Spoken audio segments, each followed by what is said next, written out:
جب وہ اپنا کام دینا چاہتا ہے۔ کوئی سوال نہیں کر سکتا کہ تم کیوں ایسا کرتے ہو، کیونکہ خداوند کو کیا ہے اس کی ہاللیلویا۔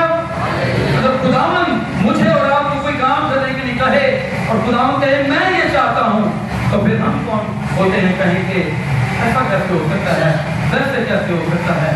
یاد رکھیں خداوند ہمارا مالک ہے، وہ ہمارا پروردگار ہے، وہ ہمارا کریٹر ہے، اس نے ہمیں اپنی صورت اور شبیہ پر بنایا ہے اور ہم کیا ہیں؟ اس کے ہیں۔ زبور میں کیا لکھا ہے؟ ہم اس کے لوگ اور اس کی چراگاہ کی کیا ہیں؟ بھیڑیں ہیں۔ اور خداوند یسوع ہمارا اچھا چرواہا ہے۔ اچھا چرواہا اپنی بھیڑوں کے لیے کیا کرتا ہے؟ جان دیتا ہے۔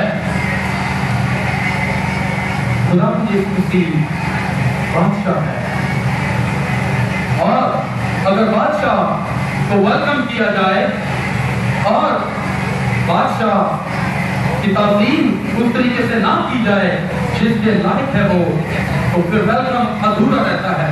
جب ہم کسی کو چیف گیسٹ کو اپنے چرچ میں دعوت دیتے ہیں یا کسی محفل میں بلاتے ہیں تو ہم پھولوں کی پتیاں نچھاور کرتے ہیں، اسے ویلکم کہتے ہیں۔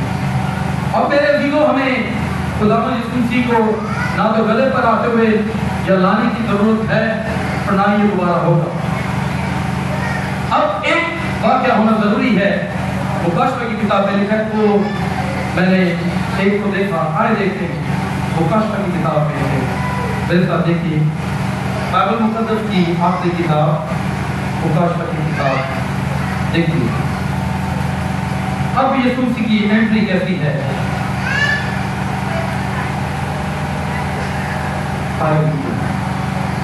یسوع مسیح کی انٹری اب کیسی ہوگی؟ اب دوبارہ جب یسوع آئیں گے، مکاشفہ 19 کی 11 آیت ضرور کھولیے، کیونکہ یہ خدا کا کلام ہے جو حقیقت کو ہم پر ظاہر کرتا ہے، اور اگر آج آپ نہیں پڑھیں گے تو پھر آپ بھول جائیں گے۔ اور مکاشفہ کی کتاب کے پہلے باب میں لکھا ہے، جو اس نبوت کی کتاب کو پڑھنے والے، سننے والے اور اس پر عمل کرنے والے کیا ہیں؟ مبارک ہیں۔ پڑھتے ہو پھر جو نہیں پڑھ سکتے وہ سن لیں اور پھر عمل بھی کرنا ہے۔ لکھا ہے، پھر میں نے آسمان کو کھلا ہوا دیکھا اور کیا دیکھتا ہوں کہ ایک سفید گھوڑا ہے۔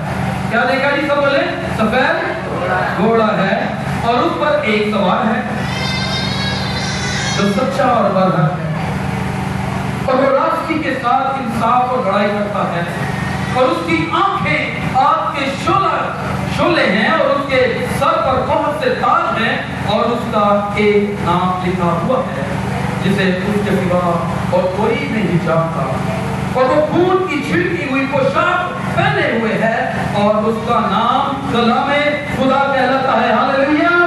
یہ کلام خدا، اس کا نام کیا ہے؟ کلام خدا۔ ابتدا میں کلام تھا، کلام خدا کے ساتھ تھا، اور وہی کلام خدا تھا۔ میرا اور آپ کا یسوع کلام خدا ہے، اور وہ جب آئے گا تو سفید گھوڑے پر آئے گا اور وہ جج کرنے کے لیے آئے گا۔ اس کی آنکھیں آگ کے شعلے کی ہیں۔ یسوع مسیح پہلی بار جب انٹری لیتے ہیں وہ حلیم ہیں، وہ اپنی جان فدیے میں دینے کے لیے آئے ہیں، وہ اپنے آپ کو حوالے کر دیتا ہے۔ یسوع نے کہا، کوئی میری جان مجھ سے نہیں لیتا، بلکہ میں اپنی جان کیا کرتا ہوں؟ خوشی سے خود دیتا ہوں۔ کوئی میری جان نہیں دے سکتا۔ لیکن اب تقریباً 2500 سال سے اوپر کا وقت گزر گیا ہے، تو اسی یہ نہ تو وقت ہو گئی کہ یسوع اجے بھی گلی کے بچے پر بیٹھ کر ویسا ہی حقیق ہے، ہم جو مرضی یسوع سے کہیں، یسوع کو سنسار کریں، یسوع کو صلیب پر چڑھائیں، گھوڑے لگائے جائیں گے۔ نو نیور، یہ ہو چکا ہے۔ اب یسوع مسیح ایز اے کنگ اپنے جلال میں آئیں گے، اپنے مکمل جلال میں آئیں گے، اور ہم دیکھتے ہیں کہ پہاڑ پر اپنی زمینی خدمت کے دوران یسوع پہاڑ پر دعا کرنے گئے، اور پطرس اور یوحنا پہاڑ کے نیچے تھے، اور یسوع کی جب دعا کرنے لگے تو یسوع کی صورت بدل گئی اور وہ جلالی صورت میں آ گئے، اور پطرس نے اور شکیسوں نے دیکھا اور وہ حیران ہو گئے، انہوں نے یسوع کا ایسا جلال پہلے کبھی نہیں دیکھا تھا، اور ان کا خداوند کا یہ شاگم یہاں ڈیرے لگائیں، ایک تیرے لیے پطرس اور ایک ایلیا کے لیے موسیٰ کے لیے ہم یہاں ڈیرے بنا دیں، لیکن یسوع نے کہا نہیں، ابھی تمہیں یہ نہیں کرنا ہے، میں ڈیرے لگانے نہیں جا رہا، مجھے اپنے مشن کو پورا کرنا ہے۔ خدا نے اپنی جلالی صورت